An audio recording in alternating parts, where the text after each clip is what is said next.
మన మర్రి golden diamonds లో మీరు కొనే ఆభరణాలపై నో జీఎస్టీ, కేవలం 1% నుండి 11% వరకు మాత్రమే గల విఏ, ఆపై జీరో మేకింగ్ ఛార్జెస్, ఇంకా నో జీఎస్టీ. మర్రి గోల్డెన్ డైమండ్స్. హైదరాబాద్ లో సంచలనం సృష్టించిన హైకోర్టు న్యాయవాది ఖాజా మొహిజుద్దీన్ హత్య కేసులో పోలీసులు పురోగతి సాధించారు. న్యాయవాది హత్యకు ముందే సుపారీ గ్యాంగ్ 10 లక్షలు తీసుకున్నట్లు గుర్తించారు. 5 సభ్యుల ముఠా హత్యకు పాల్పడినట్లు గుర్తించిన పోలీసులు ఒకరిని అదుపులోకి తీసుకున్నారు. మిగిలిన 4 నిందితులు గోవాకు పరారయ్యారనే సమాచారంతో గాలింపు చర్యలు చేపట్టారు.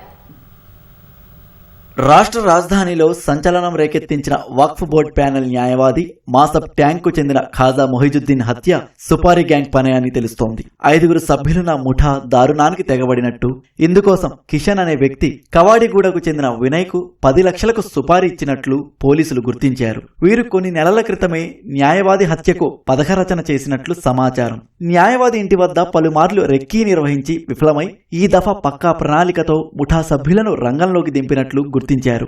న్యాయవాది హత్య కోసం నిందితుడు వినయ్ సెకండ్ హ్యాండ్ కారు కొన్నట్లు సమాచారం. నిత్యం మొహిజుద్దీన్ కదలికలను గమనిస్తూ గురి తప్పకుండా ఢీకొట్టేలా రెక్కీ చేసినట్లు తెలిసింది.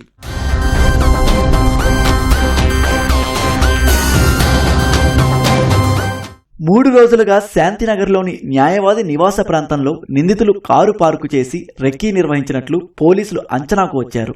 శనివారం తెల్లవారుజామున ఆయన స్విమ్మింగ్ కు వెళ్లేందుకు కారు వద్దకు వచ్చి డోర్ తీస్తుండగా వెనక వైపు నుంచి వేగంగా ఢీకొట్టారు. హత్యకు ఉపయోగించిన కారును 6 నెలల క్రితమే కొనుగోలు చేసినట్లు పోలీసులు నిర్ధారణకు వచ్చారు.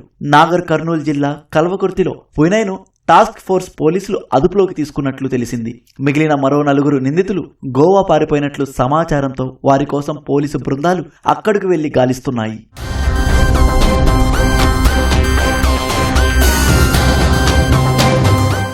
వక్ఫ్ ఆస్తులను ఆక్రమించి విద్యాసంస్థలు ఏర్పాటు చేసిన వివాదంపై న్యాయవాది మొహిజుద్దీన్ న్యాయ పోరాటం చేస్తున్నారు. కొన్నేళ్లుగా దీనికి సంబంధించి చోటు చేసుకున్న వివాదాలే హత్యకు ప్రధాన కారణమని పోలీసులు అంచనాకు వచ్చారు. న్యాయవాది కుమారుడు ఫర్హాన్ ఇచ్చిన ఫిర్యాదుతో ముజిహిద్ ఆలం ఖాన్, మహబూద్ ఆలం ఖాన్లపై నాంపల్లి పోలీసులు కేసు నమోదు చేసి దర్యాప్తు చేపట్టారు. బెంగళూరులో ఉన్న వీరిద్దరిని హైదరాబాద్ రప్పించి వివరాలు రాబట్టారు.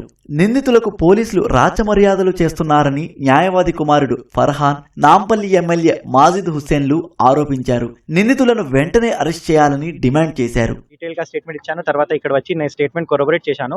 ఇక్కడ వచ్చిన తర్వాత ఇద్దరు accused number 1 Mujahid Alam Khan, accused number 2 Mehboob Alam Khan ఇద్దరు ఇక్కడ చేంబర్ లో కూర్చున్నారు, ఏసీలో క్రాస్ లెగ్డ్.